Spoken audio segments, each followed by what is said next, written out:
नमस्कार साथियों, स्वागत है आप सभी का इतिहास एकेडमी में। और दोस्तों, जिस चीज़ का आप सभी को इंतजार था, आपको, मुझको, सारे बच्चों को, दोस्तों रिजल्ट आ चुका है। ठीक है, रिजल्ट आ चुका है, जी हाँ दोस्तों।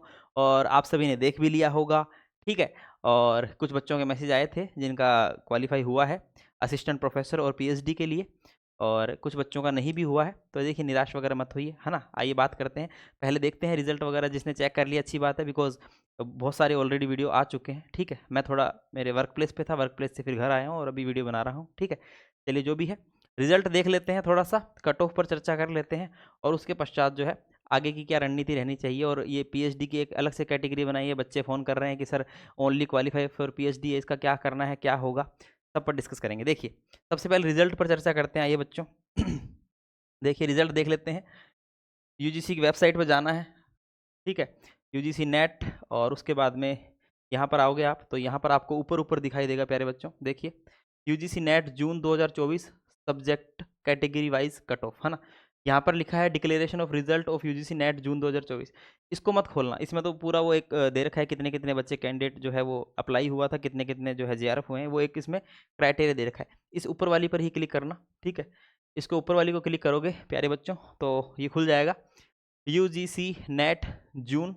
ठीक है, चलिए, यूजीसी नेट जून 2024 है, और यहाँ पर subject category cut of the गई है। ये जो कॉलम है ये जेआरएफ का है, एक तरफ कट ऑफ है, एक तरफ टोटल कैंडिडेट है। ये असिस्टेंट प्रोफेसर यानी नेट है, एक तरफ कट ऑफ है, एक तरफ टोटल कैंडिडेट है। और पीएचडी ओनली, एक तरफ कट ऑफ है, एक तरफ टोटल कैंडिडेट है। अब देखिए, ये इकोनॉमिक्स का है, अपनों को देखना है किसका, अपनों को देखना है प्यारे बच्चों हिस्ट्री का। तो ये हिस्ट्री का थोड़ा सा स्क्रॉल करोगे तो आ जाएगा यहाँ पर, टेंशन वाली कोई बात नहीं है। चलिए, है ना। तो देखिए, अपना कोड है 606, हिस्ट्री का कोड क्या है 06 है, दिख रहा होगा। तो थोड़ा वो कर लेते हैं, बड़ा कर लेते हैं, रुकिए। चलिए भाई, देखिए प्यारे बच्चों, ये है हिस्ट्री का। अब देखिए, यहाँ पर जो दिया हुआ है अपने हिस्ट्री का अनरिजर्व्ड कैटेगरी है ना।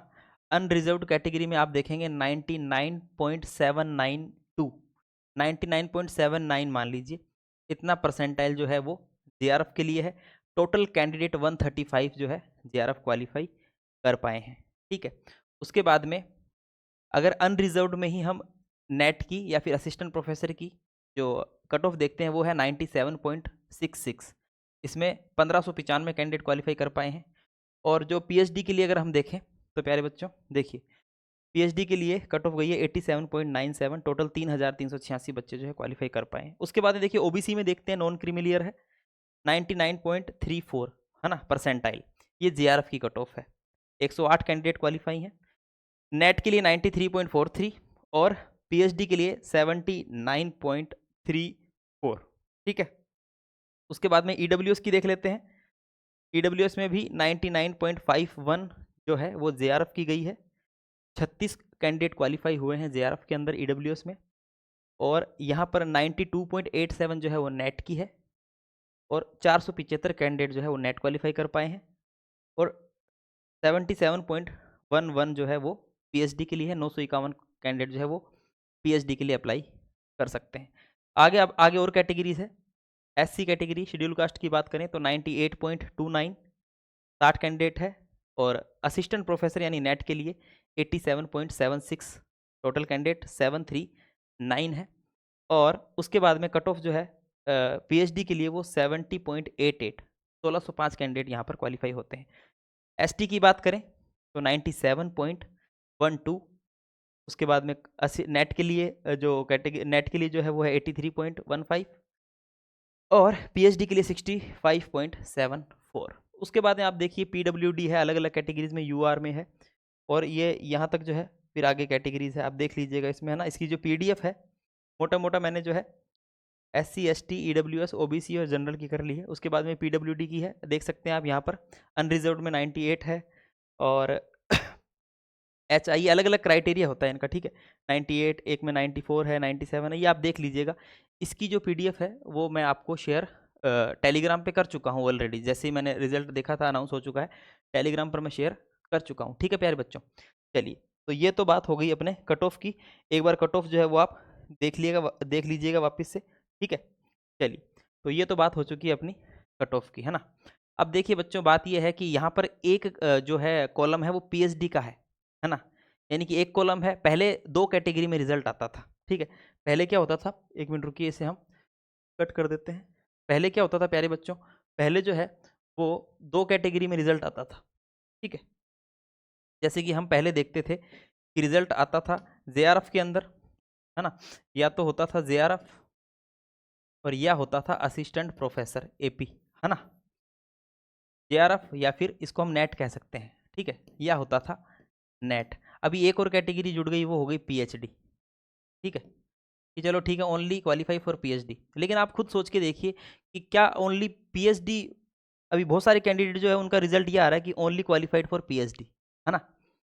तो आप खुद एक बार ये सोच के देखिए कि क्या इनको बेनिफिट मिलेगा इस चीज़ का। आपको क्या लगता है इसका बेनिफिट मिलेगा? ये एक और कैटेगरी जोड़ दी है, लेकिन आप खुद सोचिए कि जिसकी जेआरएफ होगी वो तो ऑटोमेटिक एलिजिबल है पीएचडी के लिए, जिसकी नेट होगी वो भी ट्राई करेगा पीएचडी के लिए, जिसकी नेट भी नहीं है, जिसकी जेआरएफ भी नहीं है ना, वो भी यहाँ पीएचडी के लिए अप्लाई कर सकता है। उसको एक अलग से कैटेगरी दे चुके हैं कि भाई आप भी पीएचडी के लिए ट्राई कर चुके हो। लेकिन आप खुद देखिए कि अगर इसका भी जो बेस होगा, वो बेस क्या होगा, कट ऑफ बेस होगा, है ना। या तो कट ऑफ होगा या फिर कोई यूनिवर्सिटी अगर कोई एंट्रेंस एग्जाम हेल्ड करवाती है तो एंट्रेंस एग्जाम होगा। तो आप खुद सोचिए कि अगर कट ऑफ बेस होगा तो क्या जेआरएफ वाला और नेट वाले को प्राथमिकता दी जाएगी कि नहीं दी जाएगी? ऑब्वियसली दी ही जाएगी, नहीं दी जाएगी उसके बाद में तीसरे नंबर पर इनका आता है, और फिर तीसरे नंबर पर इनमें भी फिर एक कट ऑफ रहेगी कि किसकी क्या क्या ज़्यादा स्कोर रहा है, ठीक है। और उसके बाद में आप ये देखिए कि जेआरएफ वाले जो है वो तो ऑटोमेटिक ही जो है एलिजिबल है, नेट वाले भी एलिजिबल हैं। अब ये पीएचडी वाले, इनका नंबर फिर कहाँ आएगा, आप खुद सोचिए, है ना। और सीट फिर कितनी आती है पीएचडी के लिए? सरकारी यूनिवर्सिटीज़ में आप सीट देखिए, हिस्ट्री के अंदर 30 35 40, है ना, ये तो बहुत ज़्यादा बता दी, 8 10 15 इतनी सीटें आती हैं। तो उसमें जेआरएफ वाला हर कैंडिडेट अप्लाई करेगा, बिकॉज जेआरएफ है तो कोई छोड़ेगा नहीं मौका। नेट वाले भी हाथ पाँव मारेंगे, तो फिर इनका नंबर वैसे ही नहीं आएगा, है ना, ये। हाँ, रही बात प्राइवेट यूनिवर्सिटीज़ की, तो वो तो पहले भी करवाती थी बिना नेट के, बिना जेआरएफ के भी वहाँ पीएचडी होती थी, वो अब भी करवा देगी, इसमें कोई बड़ी बात नहीं है, है ना। तो ये एक कैटेगरी है, ठीक है, बच्चे क्वालिफाई हैं, एलिजिबल हैं। लेकिन यहाँ पर भी आप ये देखिए कि यहाँ पर भी जो है प्राथमिकता तो जेआरएफ और नेट वालों को ही दी जानी है, सीधी सी बात है, ठीक है प्यारे बच्चों। तो कुल मिला के बात ये है कि कट ऑफ वगैरह आप सभी ने देख ली है, मूल्यांकन वगैरह आप सभी ने कर लिया है अपना, ठीक है। आपको पता चल चुका है कि भाई आप जो है कितने तो पानी में है और कितना क्या है, कितनी मेहनत और करनी है आगे, है ना। वो सब कुछ आपने देख लिया है। रिजल्ट जो है वो मैंने टेलीग्राम पे शेयर कर दिया है, ठीक है। बाकी किसी की नेट हो गई है, अच्छी बात है, असिस्टेंट प्रोफेसर के लिए एलिजिबल हो, एग्ज़ाम वगैरह कोई हो तो ज़रूर फिल कीजिएगा, और आगे जो है जेआरएफ के लिए प्रिपरेशन कर सकते हैं। और जिसकी जेआरएफ है वो पीएचडी के लिए अपना देखें, कहीं ना कहीं पीएचडी में अच्छी यूनिवर्सिटीज़ में एडमिशन ले। और जो ओनली पीएचडी है तो उनकी आप ये मान के चलिए उनका नेट उनके पास में नहीं है, ठीक है, तो उनको जो है तैयारी करनी पड़ेगी नेट के लिए, और जेआरएफ के लिए उन्हें तैयारी करनी पड़ेगी, ठीक है प्यारे बच्चों। तो रिज़ल्ट आ चुका है, बहुत दिनों से इंतज़ार था, और त्यौहार भी सामने है, अभी फेस्टिवल है, तो जिसका अच्छा रिज़ल्ट आया तो इन्जॉय करो, थोड़ा बहुत, ज़्यादा भी मत करना। और उसका जिसका अच्छा नहीं आया है वो भी इन्जॉय करो, और उसके बाद में जो है फिर भरपूर मेहनत करो, है ना। फेस्टिवल है, फेस्टिवल को इन्जॉय करो, आने वाले त्यौहार हैं उन्हें मनाओ, और उसके बाद में जो है फिर तैयारी करो, और इतिहास अकेडमी के साथ जुड़ के तैयारी कर सकते हैं, ठीक है प्यारे बच्चों। चलिए, तो उम्मीद करता हूँ कि आपको ये छोटी सी इन्फॉर्मेशन जानकारी अच्छी लगी होगी। मिलते हैं नेक्स्ट क्लास में, तब तक के लिए जय हिंद, जय भारत, धन्यवाद।